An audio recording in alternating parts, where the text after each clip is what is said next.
وَلَنَبْلُوَنَّكُم بِشَيْءٍ مِّنَ الْخَوْفِ وَالْجُوعِ وَنَقْصٍ مِّنَ الْأَمْوَالِ وَالْأَنفُسِ وَالثَّمَرَاتِ ۗ وَبَشِّرِ الصَّابِرِينَ الَّذِينَ إِذَا أَصَابَتْهُم مُّصِيبَةٌ قَالُوا إِنَّا لِلَّهِ وَإِنَّا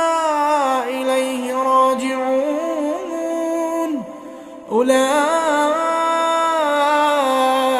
عَلَيْهِمْ صَلَوَاتٌ مِّن رَّبِّهِمْ وَرَحْمَةٌ وَأُولَٰئِكَ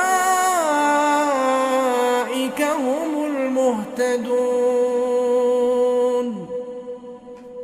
إِنَّ الصَّفَا وَالْمَرْوَةَ